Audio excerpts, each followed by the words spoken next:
Welcome to another deep dive, and this time we're tackling IGCSE English writing. Sounds intense. It can be, but we're looking at this guide, Cambridge IGCSE English Writing. It's by Dr.Jyuthica Laghate. Okay. It's pretty comprehensive, lots to unpack, especially for our listeners getting ready for those exams. What I find interesting about this guide is that it goes beyond just telling you what to write. It actually helps you develop the mindset of a good writer, which is helpful well beyond exams. Yeah, like transferable skills, right? Exactly. Okay, so let's dive right in. I'm looking at this guide, and there's a lot here. Where do you want to start? What jumps out at you? Well, before we get into specific writing styles, I think it's helpful to look at the IGCSE exam structure itself. Okay, good point. It's split into 2 papers, and you probably already know this, but it's good to revisit it because each paper requires a different approach. Right, yeah. Paper 1 focuses on reading comprehension and response. So you'll be summarizing, analyzing the techniques a writer uses, and even crafting persuasive arguments based on the text they give you.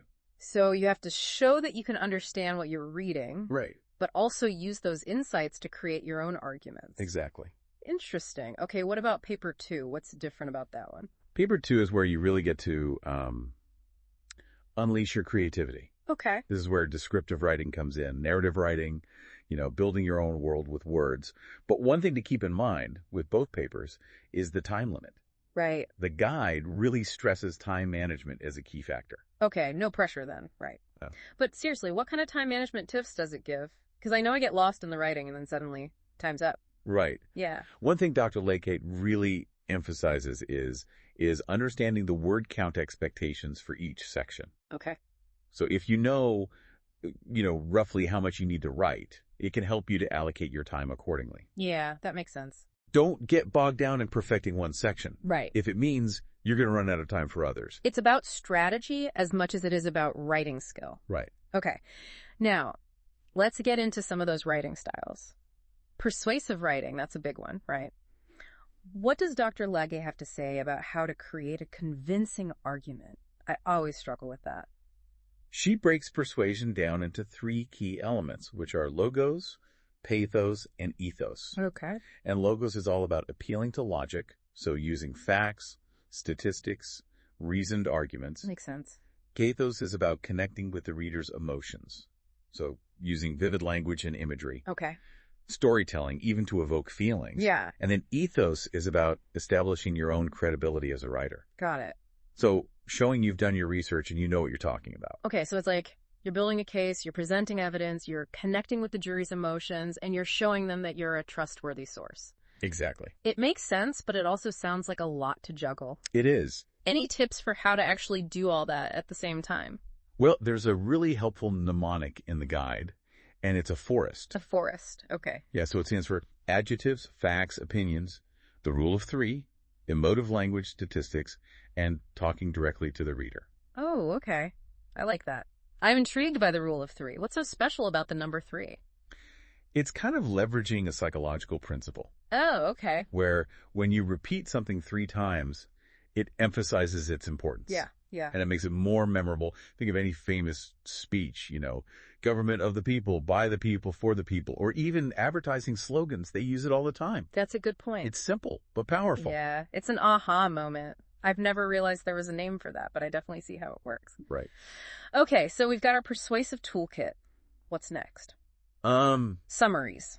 Those can be tough, especially with the IGCSE's strict word limits. Yeah. How does the guide approach summaries? It emphasizes being precise. It's not just about cutting word, it's about distilling the essence of the text. Right. Without losing, the vital information. Yeah. They have 2 solved examples in the guide, which show you how to identify the key themes. Okay. That are being asked for in the question. Yeah.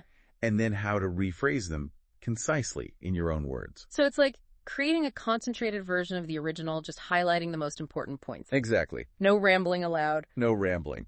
And speaking of precision, let's talk about something called writer's effect. Okay. This is a bit more advanced, but really key to excelling in paper 1. Yeah. I have to admit, it sounds kind of intimidating. What is writer's effect? It's about analyzing how a writer uses language to create a specific impact on the reader. Okay. So you're looking for clues in the text, like powerful words or phrases, Right. imagery, metaphors, sentence structure, and then using those clues to understand how the writer is trying to shape your thoughts and emotions. Yeah. So it's not just what they're saying, but how they're saying it and the effect that has on us as readers. Exactly. Does the guide, does it break this down step by step? Because honestly, that sounds a little overwhelming. It does. It does take practice, but the guide, it gives you a framework. Yeah. So you start by identifying those striking words or phrases. Okay. Then you analyze their deeper meaning Yeah. and the techniques the writer uses to create that meaning. Got it. And the guide actually provides examples, which is really helpful to show you how it's done. Okay, that makes me feel a bit better. It's like learning to read between the lines, but with a specific strategy. Right. Okay. Exactly. Now, on to something a little bit more fun, I think. Descriptive writing. Okay. Bringing those scenes to life for the reader. Yeah. What tips does Dr. Laghate give for that? She emphasizes using all 5 senses to paint a vivid picture. So it's not just what you see, but what you hear, smell, taste, even touch. Think about a scene you want to describe. How would you engage all those senses to make it come alive? That's a good question. I guess I would think about specific details that would evoke each sense. Right. So the sound of leaves crunching underfoot, the smell of pine needles in the air, the rough texture of tree bark, Exactly. And the guide goes beyond just listing those details. Okay. It encourages you to use strong vocabulary, figurative language, like similes and metaphors, even playing with sentence structure. Oh, okay. To create rhythm and flow. It's about making the reader feel like they're right there in the scene with you. I'm starting to see how these skills connect. Like using the rule of 3 to create a memorable description. Yes. Or using writer's effect techniques to make the reader feel a certain emotion through your description. It's pretty cool. It is. It all works together. Yeah, it all ties in. Okay, so we've got descriptive writing down. What about narrative writing, building a story from scratch? What does the guide have to say about that? The guide provides a framework. Okay. Talking about elements like plot, characters, conflict resolution. So it gives you a blueprint for creating a story. But does the guide focuses on the IGCSE exam, right? And those narrative prompts often have a realistic feel. How much creative freedom do you actually have? That's a good point. Even within that framework, you can still be creative. Right. The guide encourages you to draw on real-life experiences, emotions, to make your characters feel relatable. It's about finding those universal truths that connect us all, even in a fictional setting. That makes sense. I guess even in a realistic story, you're still building a world and populating it with these characters that have their own hopes and fears and motivations. Exactly. Okay, so we've covered the big writing styles. Right. But this guide is packed with other gems too. Yes, it is. What are some of the sections that stood out to you as particularly helpful? I was really interested in the sections on specific writing forms, like speeches, interviews, journal entries. Oh, interesting. Yeah, because it highlights that these skills are not just for exams. Right. They're for life. That's a great point. Knowing how to structure a persuasive speech could come in handy for so many things. Exactly. Work presentations, or even just advocating for something you believe in. What kind of advice does the guide give about speeches? Well, for speeches, it emphasizes the importance of engaging your audience right from the start. Okay. Think about using a hook, maybe a surprising statistic, a thought-provoking question. Right. Or even a humorous anecdote. Okay. To grab their attention. Yeah. And then, just like in essay writing, you need to build your case, provide evidence, connect with them emotionally. Right. But in a speech, you also have to think about your delivery, your tone of voice. Oh, yeah. Your body language. It all plays a part. That's a good point. So it's like persuasive writing, but with this added dimension of performance. Exactly. It makes you think about how to connect with an audience on multiple levels. Yes. Okay. What about interviews? Those always make me nervous. Any tips on how to approach those? The guide suggests thinking of interviews as conversations rather than interrogations. Oh, okay. Of course, you need to be prepared to talk about your skills and experiences. Right. But it's also about being authentic, letting your personality shine through. Yeah. And remember, it's a two-way street. You're also interviewing them to see if this is the right opportunity for you. That's a good reminder. It's easy to get so caught up in trying to impress them that you forget you also have the right to ask questions. Right. Okay, last but not least, journal entries. What's the guide's take on those? What's great about journal writing is that there are no rules. It's your space to explore your thoughts and feelings, reflect on your experiences, to dream. imagine. Right, yeah. The guide encourages you to use vivid language to really capture those details of your life, explore your inner world. I love that. It's like having a conversation with yourself on paper. Right. A place to process your emotions and gain some insights without judgment. Exactly. I can see how that would be valuable well beyond, just the IGCSE context. It's a skill that could help you throughout life, really. Absolutely. As we've been talking about all these different writing styles, Yeah. something's been on my mind. Okay. We've talked a lot about techniques, strategies. Right. But what about the more fundamental elements of writing, like grammar? Oh, that's a good point. I mean, sometimes I get so caught up in trying to be creative Right. that I forget about the basics. What does the guide have to say about grammar? The guide emphasizes that grammar shouldn't be seen as this set of restrictive rules, Okay. but rather as a toolbox Okay. for effective communication. Yeah. It's about understanding those principles and using them to express yourself clearly and convincingly. So it's not about memorizing every single rule, but understanding how grammar can help you achieve your goals as a writer. Exactly. Okay. And one of the best ways the guide suggests to improve your grammar is to read widely. Oh, that's interesting. So the more you expose yourself to different styles of writing, Yeah. the more you'll internalize those structures and start using them more naturally in your own work.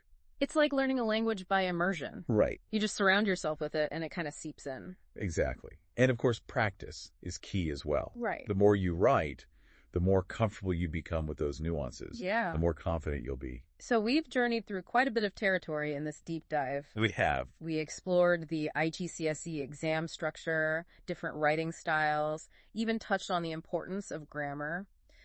But one theme that keeps coming up for me is this idea of voice. I agree. It's come up repeatedly, hasn't it?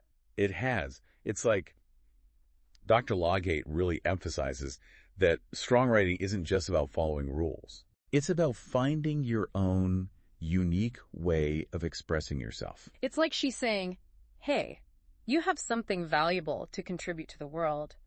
Don't be afraid to let your personality shine through your writing. I love that. And I think it's especially empowering for students Yeah. who might feel intimidated by the prospect of writing for exams. Or just formal settings in general. Yes, exactly. It's like saying, yes, there are rules, there are techniques to learn, Right. but don't lose yourself in the process. Let your individuality shine through. Right. But how do you find your voice? I mean, it seems like such an abstract concept. It's a journey, not a destination. Okay. You discover your voice through exploration, through experimentation. Right. Don't be afraid to, try different genres, explore different topics, Yeah. and importantly, write about things that you're passionate about. Yeah. It's like finding your style, right? Like, I think about musicians. Some musicians, they try to sound like their idols, but then the really successful ones, they find their own unique sound. Does that make sense? It does. It absolutely does. And just like a musician develops their own style over time, so will your writing voice emerge as you write more. Yeah. You'll start to see patterns Okay. in your work, themes you're drawn to, Right. a certain tone or a style that feels authentic to you. Yeah. That's your voice taking shape. So it's not something you can force. It's about trusting the process, exploring, and letting it emerge naturally. Exactly. Okay. That makes me feel a lot less pressure about finding my voice. Now, as we wrap up our deep dive into Dr. Laghate's guide, Yes. what would you say is the biggest takeaway from our listener? The biggest takeaway for me is that strong writing is about more than just grammar and vocabulary. Right. It's about thinking critically, Yeah. understanding your audience, using language to make an impact. Yeah. It's about finding your voice and having the confidence to share it with the world. That's a fantastic way to put it. It's like, it's about the power of language, Yeah. not just as a tool for communication, but as a way to connect, to persuade, to inspire, to create. And Dr. Laghate's guide is a great roadmap, but ultimately the journey is yours. Exactly. So to our listener out there, as you embark on your IGCSE English writing journey and beyond, Yes. remember to be bold, be curious, and above all, be yourself. Your unique perspective matters, and the world wants to hear what you have to say. I love that. What an inspiring note to end on. Thanks for joining me on this deep dive into the world of IGCSE English writing. Happy writing, everyone.